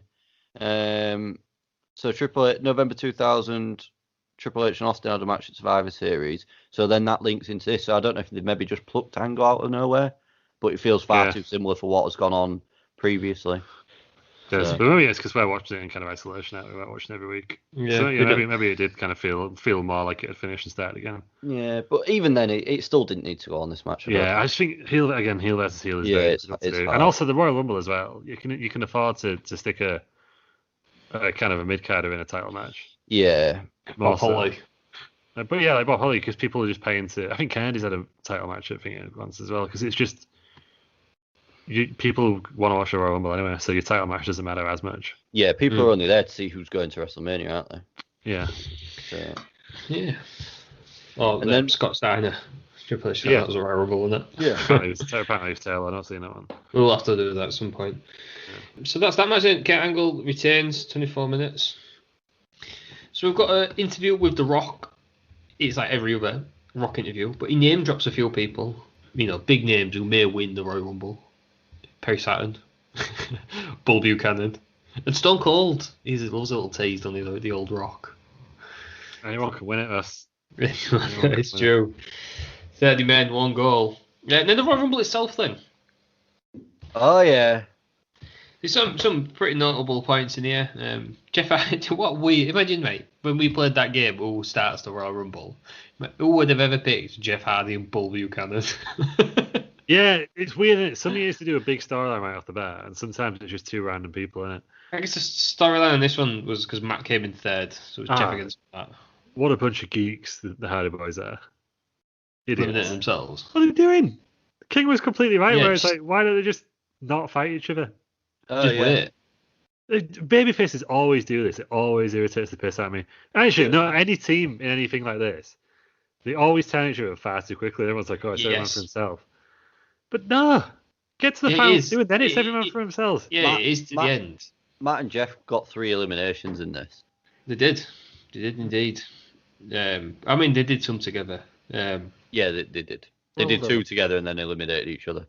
But, they were not in that long. Drew Carey comes in 5th. Hang on, you missed out number 4. I'm not going to go for everyone. No, but I want every entrance and every elimination. No, but what I mean is, you missed out what was part of actually something we've seen. What, Farouk? Yeah. Big Fazza. Yeah, so they go on about, don't they? JBL's taking the piss out of Farouk's number, and that's because he's number 4. Yeah, he don't last very long because he goes out again. 58 seconds he lasts. Drew Carey comes in, and Matt and Jeff are themselves. Kane comes in. What can I just about Drew Carey? How great is it when he's like jumping around the ring like he's eliminated Matt and Jeff himself? I think Drew Carey is genuinely brilliant in this. I think it's fantastic. Like, I didn't know who he was as a kid. I still don't really. Nah, I don't. We know he was hosted the kid. What was he host of? Whose line is it anyway? Yeah. And he's got a pay-per-view special coming on Saturday afterwards. I knew that much. I think it's great. Do you know what annoys me? We're looking back and this is classic. Imagine if they did it now. We're like, I don't know who the I don't know. Jon Stewart. Yeah, but everyone Jeremy just Piven. wrestling fans these days wouldn't allow it to be good, would they? No. They'd just be like, "Oh, this is the worst thing I ever." think this is actually quite a charming thing because you've got Drew Carey like jumping around the ring thinking it's like a bit of a joke and he's eliminating Matt and Jet, and then Kane comes out and he just poos himself. He offers him money as well. He offers him money and tries to get Matt and Jeff to come back in to fight on his behalf. I think it's a really, really clever thing. What I would say about this, though, to your point is, thingy, they're not pretending that Drew Carey has a chance of winning. No, they're not. He's literally there to promote his thing. If they did it now, the piss taken out of him. If we did it now, like everyone would be crying that D'Lo Brown or whoever it was wasn't allowed in. Yeah, that is true. Yeah. And it's I think it's because this was like part of the, wrestling was a big deal on it. It was like a mainstream thing. And I think these days that wrestling fans, the reason wrestling isn't as big, a lot of it is because wrestling fans won't let it be big. Oh, wrestling fans are horrendous. It's like when they always whinge that the legends have come back. Yeah, and the ratings have gone up. Yeah, what's because the legends come back? Well, yeah, but that was the point, to get the ratings up, you morons. But it's just, I don't know. You're getting to a point like you want to build new stars and stuff. But I think there's no harm. It's fun. Like Snoop Dogg in AEW the other week was hilarious. Wrestling fans are their own worst enemy. Nice. What I also enjoy is how Kane's entrance pretty much takes up the entire 90 seconds, obviously with a little bit of money thing, and then he gets his hands round Drew Carey's throat, and then we get the next entrance of Raven. Yeah, and then Drew Carey eliminates himself. And then Raven, Drew Carey just fucks off. Why is Raven stopping him? Like everyone wants to see Drew Carey being eliminated. I imagine Drew Carey would be chokeslammed out of his trainers. Yeah, it was great because it got him out without him taking a bump as well. Yeah. Even though it still looked pretty hairy, him climbing over those ropes. Like, he didn't look 100%. He's decided that he thought, oh yeah, I'm alright at this. Tried to get Matt and Jeff in, seen Kane, tried to pay him, shit himself, and eliminated him, and gone, yeah, fuck this, I'm off. I'll see you on Saturday night. Thank you very much. I think even for this, yeah, eliminated. It's a hard bump to take, isn't it? When you think about it. Yeah. If you're not a wrestler. Vladimir Kozlov couldn't get himself over the top rope. Yeah, it's not an easy bump. It's not an easy bump to take. I think I'd be eliminated. Yeah. But the Joe Carey thing is everything he does in this doesn't matter. Whereas like the Jon Stewart one was ridiculous because he cost somebody a title. I think that's the difference between modern and the old stuff, where they do get. And I agree with you. I think wrestling fans are horrendous, and I probably am one of them myself as well. But this didn't matter, did it? Drew Carey's never going to win. He's in and out. He hasn't eliminated anybody. What the temptation they have now is he would have eliminated somebody quite good. I don't think Drew Carey would. No, I think they would. I think Jon Stewart though, right? To be fair, to put Jon Stewart in context, because I'm going to defend WWE like I always do. He just left the Daily Show. And this was his first thing in like any media afterwards. So they needed like a big thing to get him on the TV. I reckon. You didn't have to cost Cena the title. Yeah, it's an easy out for Cena, wasn't it? It didn't need to be there. Cena was never going to lose clean to Seth Rollins. There could have been other ways. I just didn't. He didn't need. He had so much respect for Ric Flair that he couldn't have Cena being his. Which Cena went and did anyhow. Does he think that? Do you know why he did it? Jon Stewart wasn't there to stop it again. Just Jon Stewart think, oh well, he's lost it now. He'll never get another chance. Oh, yeah, such a hero. You know what he has that much respect for Ric Flair. He'd have followed Cena around and interrupted every single match that he ever had. Cena always struggles to get to WrestleMania. He's always like, oh, he might not make it this year. And, so it could have been his last chance for all we know. No, it wasn't. It was ridiculous. Disagree. But back to the Rumble. This is when it gets hardcore. Raven just throws a load of trash in the ring. This is where it becomes quite interesting. But then I think as well, the next few entrants then add to the hardcore element when you look at the names of who they are. Al Snow, Perry Saturn, Steve Blackman, and Grandmaster Sexator. Maybe not Grandmaster Sexator, but the other ones, they're all part of the hardcore division, aren't they? So I think it feeds in quite well with that. And I think, again, it's really, really good storytelling on WWE's part. I always thought it was more hardcore than this. Yeah, I did. Like, it only lasted for about 10 minutes, didn't it? Yeah. Ken got rid of everyone. Ken decided, I'm sick of all these jobbers. He got rid of them all. Yeah. And also, they get the best part of Steve Blackman's music. He ran to the ring too quickly. Yeah, when you look when it starts at entrance number 7 and finishes at entrance number 13, doesn't it? Well, entrance 13 is The Rock. Yeah, and that's when it finishes. Because entrance number 12, the Honky Tonk Man, gets, well, he basically that guitar gets obliterated over his skull. Like Lawler's calling some favors here and again to his relatives, isn't he? Yeah, definitely. In a Rumble match. Like, did they come in a row then too? Yeah. No, 11 and 12. Yeah, so the Lawler family should have got himself in there as well. Do you know what? I don't mind the Honky Tonk Man being in it. A little surprise, a little throwback. That's what's fun about the Rumble, isn't it? Yeah. 47 years old he is here, the Honky Tonk Man. There is one. So if he made a bet now, if he was in WWE, being Super Showdown. When I was a child, until I watched this again on the network, whenever I got that 2015 or whatever, I was convinced it was Honky Tonk Man who tried to pick in. I knew Drew Carey I knew there was some random guy in it, but I always thought it was Honky Tonk Man. Yeah, because obviously we wouldn't have known who Honky Tonk Man was, would we? No. Watching it. A lot of the crowd didn't either, to be honest. The crowd went wild. Purely because we had some Hasbro's figures as kids, and one of them was the Honky Tonk Man. Yeah. So I actually knew who the Honky Tonk Man was. I didn't know his song or anything like that. But so he's still got the record, I think, for longest. I think so. Yeah. Yeah. Madness. And then it picks up a bit from 13, doesn't it? In fact, no, it doesn't at all. He lost the Warrior, didn't he? He lost the Warrior in like 20 seconds. Yeah. So Honky Tonk Man in and out. The Rock comes in. The Good Father comes in. He's gone. Taz, he goes as well. Taz has a record for quite a while. Or one of the records, doesn't he? Very sad that, innit? Like Taz made his debut a year earlier. Yeah. And then, like, no one gives a shit. 10 seconds. Now he's dressed like a little trucker. A little tiny trucker. And he's thrown out. I didn't realise the Good Father only lasted 13 seconds. Are you reading the stats, Piers? Yeah. Wikipedia. Despite me telling you not to read the stats. I don't know what. Well, I've just got I've got the order they came in and the time they lasted. I did say this, didn't I? You did, but no, you said so about. I thought you was interesting facts, not just the stats. No, I said I have got top threes. Don't read any of the stats. So of course, Terry fucking Peters goes and reads off all the stats. Obviously, well, you got no issues with me, because I do no research, except for the menus. Peters. Fuck you, Peters. You could try it anyway, I'll probably still get it wrong. Peters is a professional journalist, he's just doing his job. I'll still get it wrong.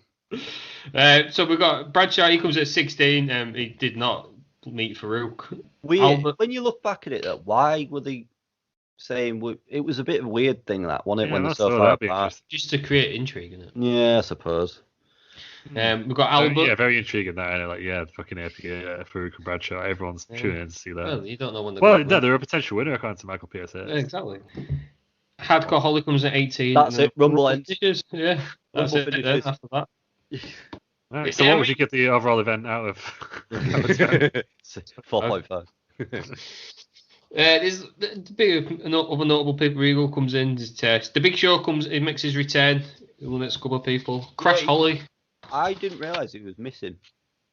This was the point where they realised the Big Show was a bit shit, wasn't it? Yeah, he got sent down to lose weight, didn't he? And improve his cardiovascular. Yeah, and then he came back and he was good. And then he got kicked out again. Yeah, when you think about it, we haven't really seen him in anything, have we? That we've watched, in the 2000 era of WWE, we've not really seen him in anything, have we? That's because he was in RVW. Yeah, no, that's what I mean. But it's only just clicked to me when watching this that he wasn't actually there. He wasn't even supposed to be in the Invasion thing, was he? No. The last match. It was only because Vince got injured. Yeah, wearing like some weird little pants. Yeah, it was weird attire, wasn't it? So Undertaker comes in at 25. He and McCain eliminate a lot of people. The Rock's been put through a table at this point as well. Stone Cold comes at 27. I like number 26 when they come in.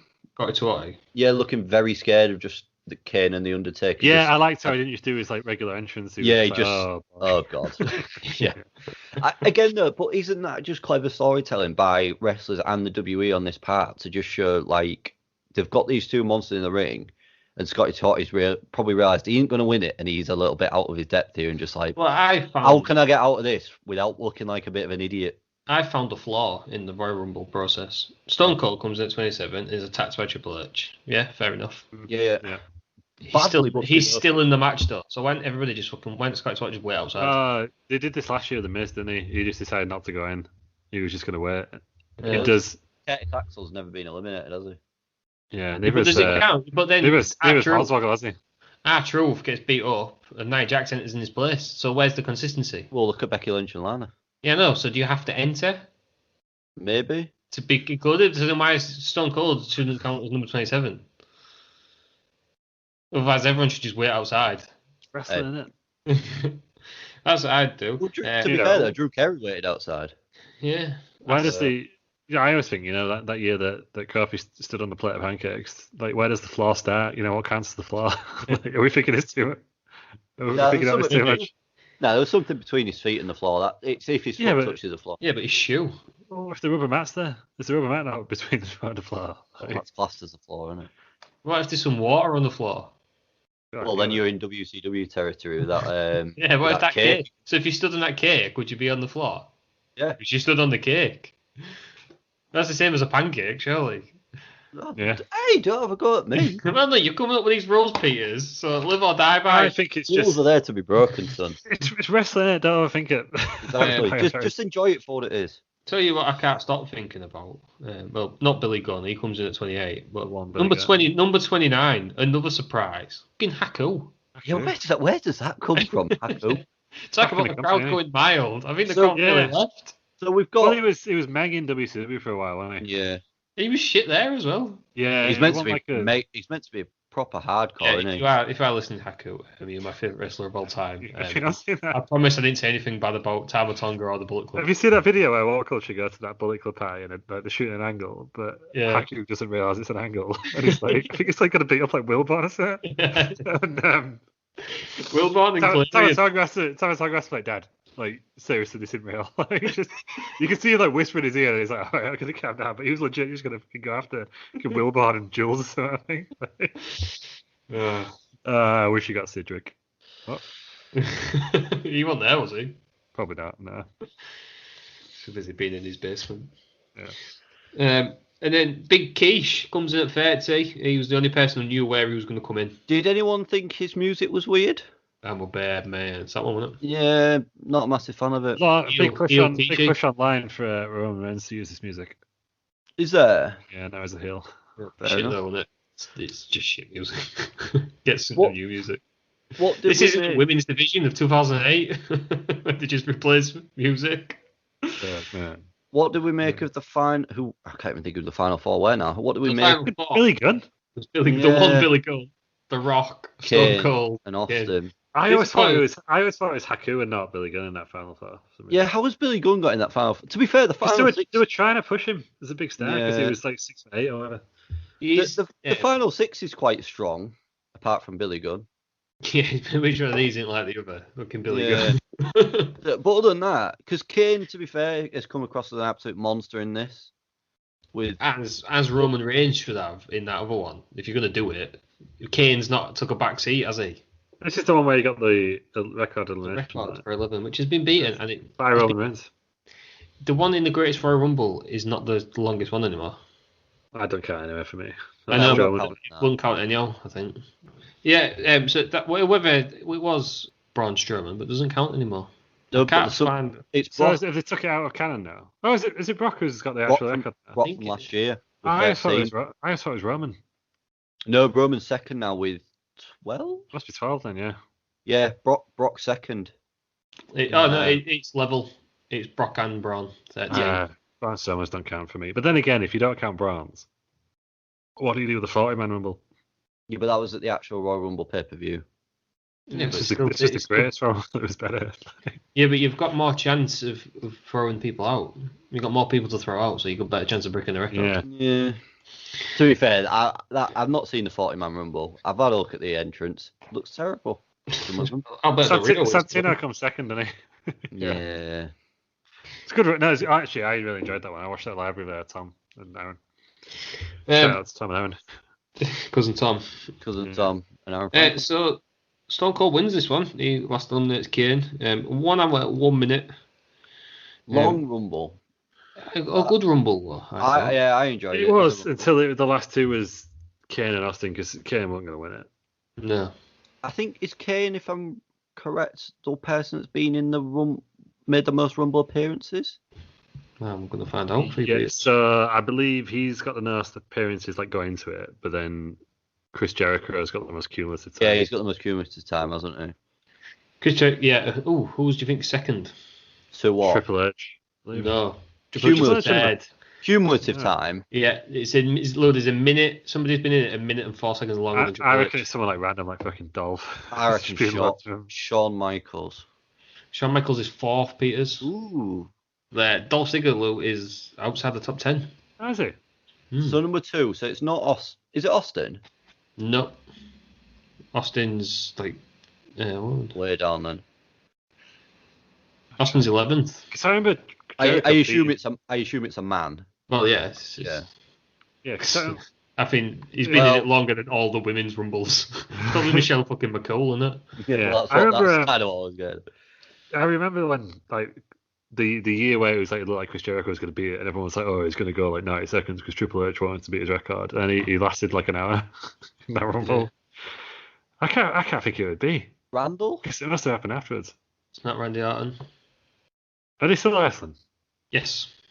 Are they still on the roster now? Yes. Kofi Kingston. No. No. Kofi Kingston is Kofi Kingston's been in the Royal Rumble more cumulatively time than The Undertaker. Yeah, well, Undertaker always comes in like 27. Yeah, I was going to say Undertaker's always in late, isn't he? I'll give you a clue then. He spent the longest time in the Royal Rumble in one Rumble match. That's not including Daniel Bryan's greatest Royal Rumble. Okay. Mysterio. It's Rey Mysterio. Ah. He's number 2. There you go. Good for Rey. All right, we'll do the top 3 about this one. I've got some other Royal Rumble things. We'll have a little guess at. Can I just before we get into that? What were our favourite moments of this Rumble? For me, it was Al Snow bowling the bowling ball into Raven's ball. Genuinely, I thought I was trying to work out how to do that without it hurting. Yeah, I was as well. I assume Raven has. I assume Raven has a good because Al Snow probably has a balls cup, that ball, doesn't he? I think he puts his legs up, and I was thinking even if you put your legs up, it's still going to hurt. Oh, it's still a bowling ball coming at you. Squeeze your thighs. There's still going to be a bit of dangling going on, but he throws it with a bit of force, doesn't he, Al Snow? Yeah. But I thought that was great. So that's one of my favourite parts of this Rumble. I like Honky Tonk Man just getting obliterated by Kane. Yeah, that was good. Lou? Drew Carey. All right. There we go. So, does that not just prove that the Royal Rumble doesn't always have to be serious for it to be good as well? Like, they're quite silly little bits that we've picked long out. enough that you can have daft bits and it'd be serious bits. Because if it's all serious, it's too much. If it's all daft, it's too much. Exactly. It's perfect blend. Right then, these are some top 3s then. Who got the top 3? The top 3 people got the eliminations in this Rumble. Kane won because he had the record, didn't he? For it. Who's number 2? One of the Hardys. No. Rock? No. Austin? No. You've just named all the people who are number 3. Okay. They all got 3 eliminations, so somebody got 4. Trying to think who was around. Man, the Kane won it. Did someone come in and do like a big tear? Big Show? Big Show got 2. Undertaker got 4. Undertaker get 4 today. And then Matt, Jeff, The Rock, and Austin all got 3. Who was in there the longest? You'll probably get the first 2. It's got to be Kane. Kane, yeah. Rock. Kane. It's got to be Kane. Rock as well, because he came in quite early on, didn't he? Kane 53 minutes, Rock 38 minutes, and I don't think you'll get number 3. Also. No. I have got an interesting fact about Al Snow. How long is it? 17 minutes. Bradshaw was in there quite a while. It's Bradshaw. Well, you said he might have been the winner. Bradshaw's the 3rd longest. Oh, yeah, Michael P.S.A. might have a point. He was in there quite a while, wasn't he, Bradshaw? Did he eliminate anyone? I don't think so. I don't think he did. No, he was in there a while. I just remember Michael P.S.A. was basically like, Stone Cold Stunner and the Rock Bottom are good moves, but the shit for getting someone over the top rope. Whereas the clothesline from hell, everyone's straight out, I think. That is true. Yeah. Right then, the shortest amount of time in this Rumble. Taz. Oh, Taz. The other guy. Taz. So Taz is 10 seconds. Who's Goodfather number at 2? 13. Goodfather, and then number 3. Drew Carey. No, Drew Carey was No, on he's in it for this. Welsh, wasn't Honky Tonk? No, not the Honky Tonk Man. he? Does Drew Carey's count as elimination, by the way? Yeah, because he eliminated himself. Took himself out. Does that count? Yeah. Drew Carey's got an elimination, I guess. I don't know. How long is it? 47 seconds. Jesus. Is Is it? it too high? Too high. Is it? I was going to say, I was thinking, was it part of the hardcore sort of tangent that came in at one point? And then what is special about Drew Carey and Al Snow? They both made the Rumble debuts. No. They both got the same birthday. No. It's specifically to do with this Royal Rumble. Oh, right. Not just... They spent the same amount of time in the Rumble. No. They got the same amount as eliminations? No. In fact, no, because Drew Carey eliminated himself. I don't think you'll get it. But I'll show. Give us a clue. It's to do with positions. I can't remember what position came in. Was it 4 or 5? Drew was 5, I think. Right, No. I'm going to tell you. So Drew Carey and Al Snow both came in and was eliminated at the same number. So Drew Carey was the 5th person to enter, 5th to be eliminated. Al Snow was the 8th person to enter and the 8th to be eliminated. But yeah, this is like only Connect for wrestling fans, this, isn't it? Anything else? That's it for this Royal Rumble. Okay. But we'll when we get the wrestling on Twitch streams, like Ross should do a wrestling quiz. Right, I've got one here. I've got one here for you. Most times being a Rumble runner-up. I'm looking at the list. It's Roman Reigns. No. He's a dick, isn't he? That feels. How many times has he been runner up? 4. Oh. 14, 17, 18, 20. I'll tell you what I was surprised by when I was doing my research. Who the first person to win from number 2 was? Yes. Syria? No, he was number 1. No, he was number 2, but he was the second person to win it from number 2. Oh, was he? I thought he was number 1. Yeah. Yeah, I don't know. Vince? Vince, yeah. 99. 99. What is the most common winning number then? Oh, I think I know this one. Is it 27? 22? 27, 4 times. What's Yeah. number 2 then? What's the second one on that list? I reckon it's like number 30 now. I think it's 30. For a long time, no, it wasn't 30, but a lot of people have been doing it recently. I think it's about It is 3 or 4. 30, Lou. 2007, 2008, 2016. I know I just said 22, but I think actually 21, 22 have never won it. I think, 22's won it twice. has 20 won it? Number 20 has never won it. Is that the latest? Is that the latest number to not win it? 20. No, I think it might be. No. 26? 26. Yeah. And then, isn't anyone from 4th, have they won it? I don't think they have. Oh, no. So, 4. That's 4 is the earliest number to come in and nobody's won it. Right, okay. Oh, someone who's winning from 3? In 1992. Which? Well, we'll find out in 2 weeks. We're doing it in 2 weeks. Next time. And there we got are. classic Hogan with a dick in that match. I can't wait to. I think it actually has, you know. It's a well-known wrestler who won it at from number 2. Number 2 is Vince. No, number 3, sorry. Yes. Was it Mr. Flair on it? Flair? Oh, yeah. We've got a winner from number 5. We've had 2 winners from 2, 1 winner from 1. One from 1? Sorry, 2 winners from 1. I was going to say, I thought it was 2. I don't know who 2004 was. Was that Benoit? That was Benoit. Oh, I see. Yeah, there's all my facts. Do you know what? Right. Well, we've got a full month for these, Ross. We've got if we include this year's, we've got 3 more Royal Rumble. Yeah. I'll get Just before we get to the socials, as we know, it's the Royal Rumble this weekend. Who are we all picking, men and women, for your 20? Before we do that, Peters, let's give us time to think. The full show itself. All right, yeah. Fair enough. Let's finish this off. I'm going to give this a solid 7.5. I think just the women's match let it down, and the title match was a bit too long for me. Solid Rumble, solid opener, and love the ladder match. I'm going to give it... I just think the title match let it down a bit too much. I'm going to give it an 8, I think, purely for the Royal Rumble match.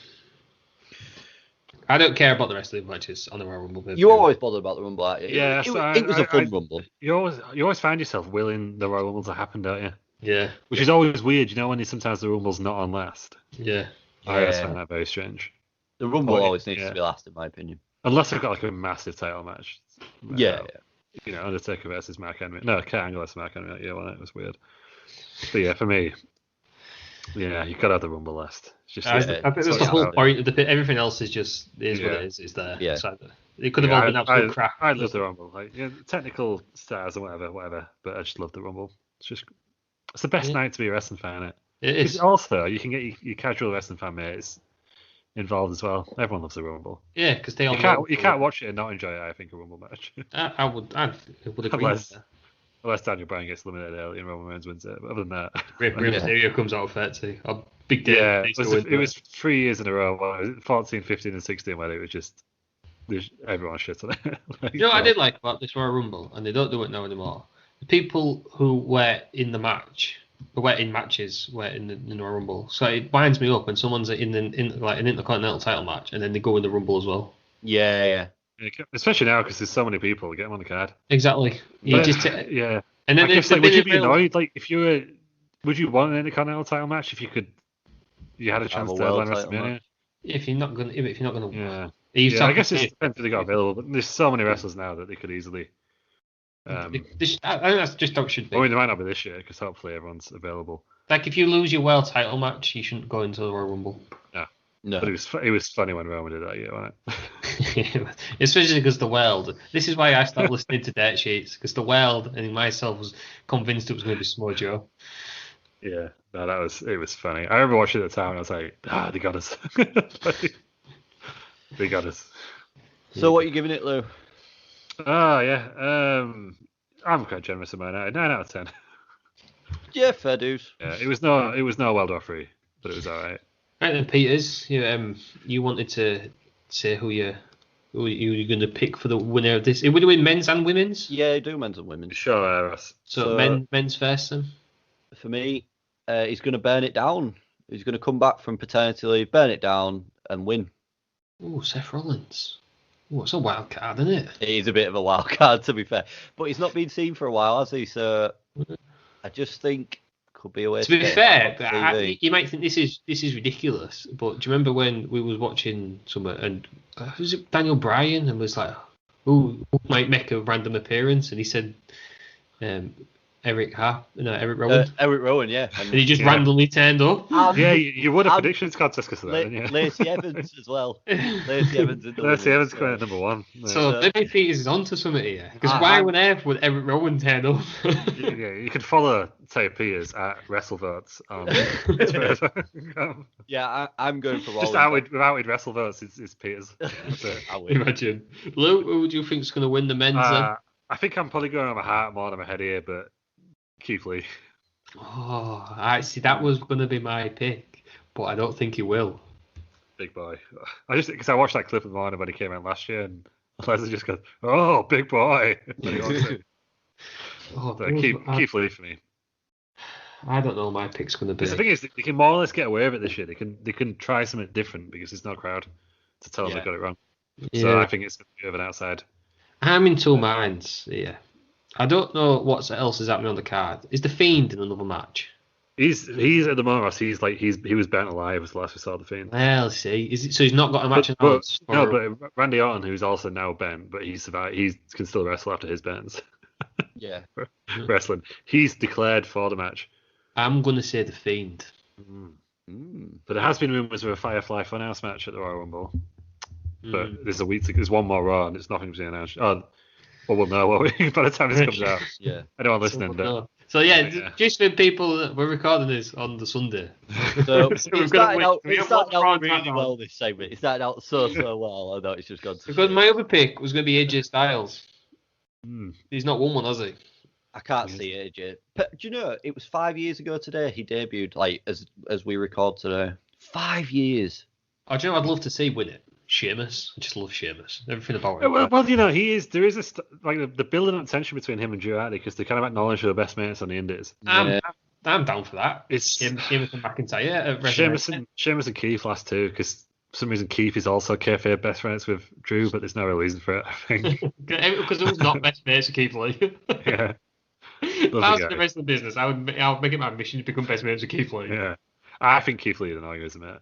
Right. Because he just talks so slowly, and you'd be like, Keith, what do you want for lunch? And say, well, today I would like a sandwich. But imagine if he was getting in a little bit of trouble, and you could just have Keith Lee popping up, or would he absolutely smash Adam Cole over the into the fan. But yeah, I think they're building up a lot of people who are doing it well this year.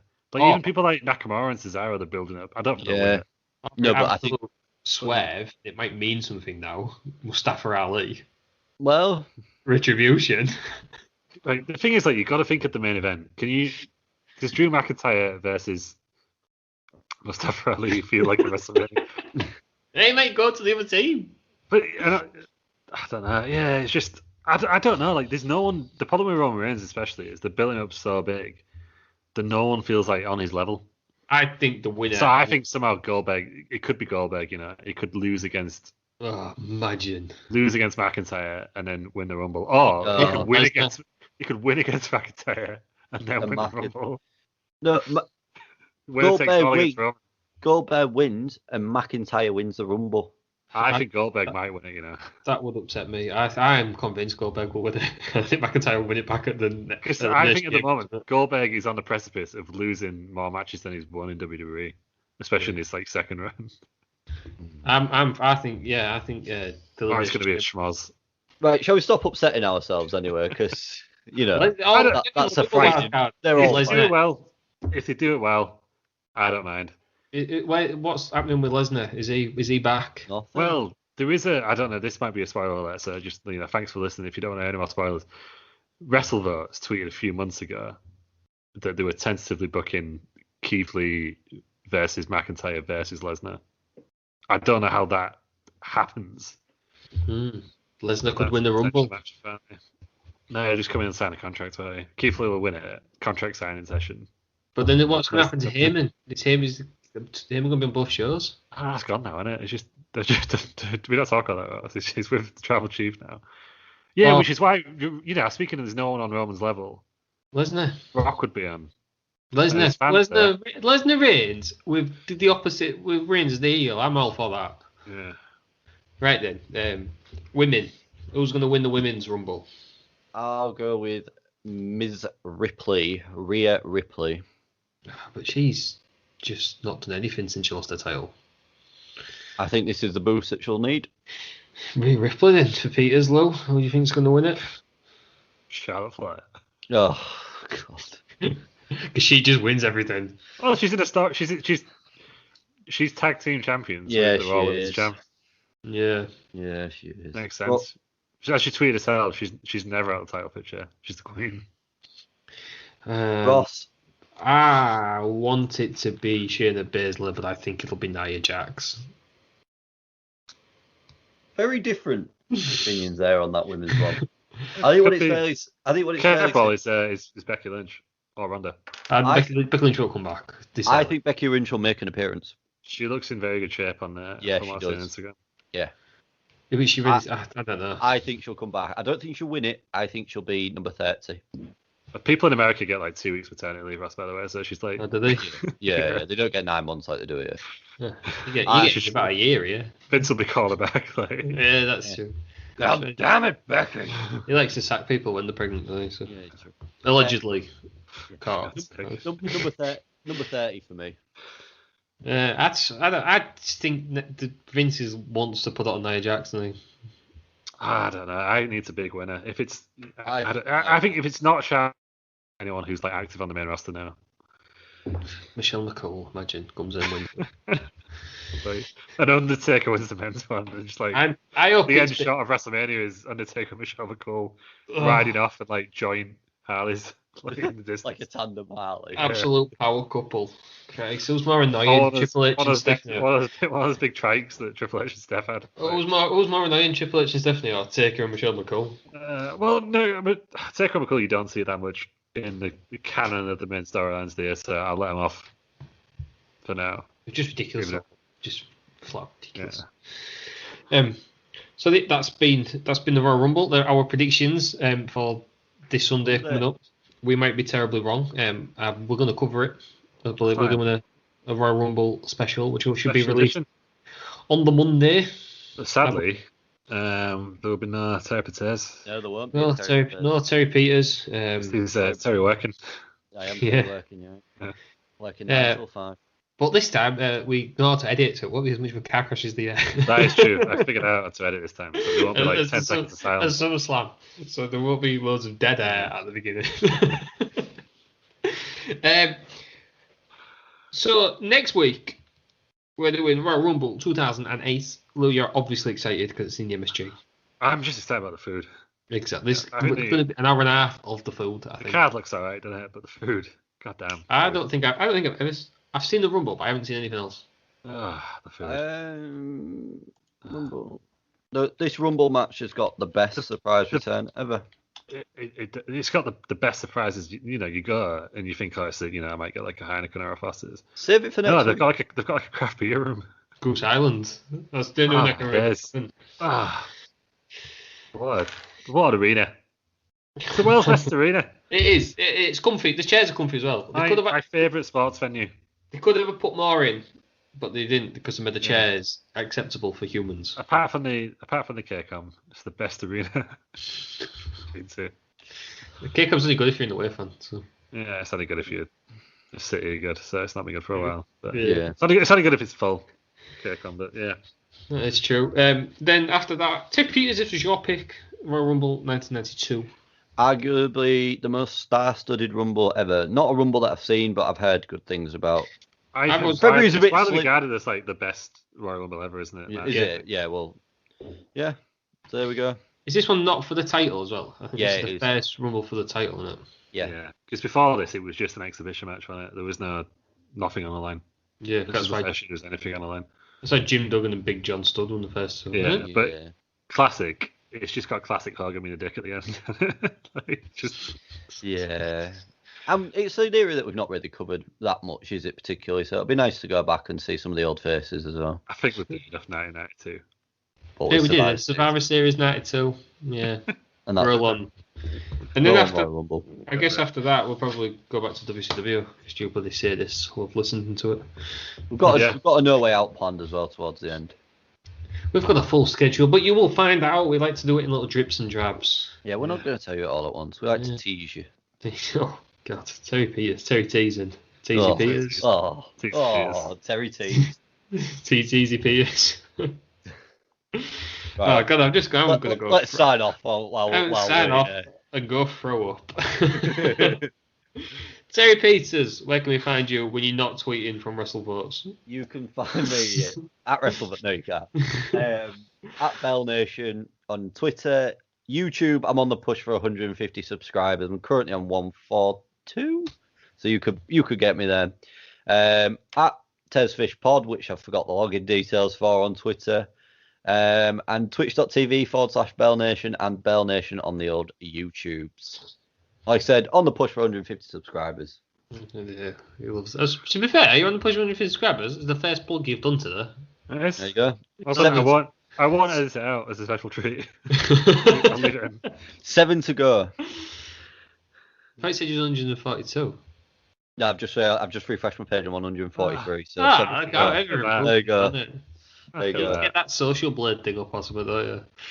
When you get to 150, I'm going to unfollow you for a laugh. I've just refreshed it again. It's still on 143, so there you go. What are you doing for your 150 subscriber special? 24-hour stream. No, I don't know. We'll decide when we get there. I ain't got there yet. There'll be a live nip reveal. Oh, no, there won't be. Well, you show me aluminum, so... Right. I might drink some UHT milk. He's gonna do a shoey on. Yes, right. Do you know what you should do? Right, 150 subscribers, 150 UHT milks. Let's get on Amazon. From a shoe. Yeah, 150 UHT milks on stream. Just in a row. See how quick you can do them. See, there must be a world record. I reckon you could do that, Peters. Let's check Amazon.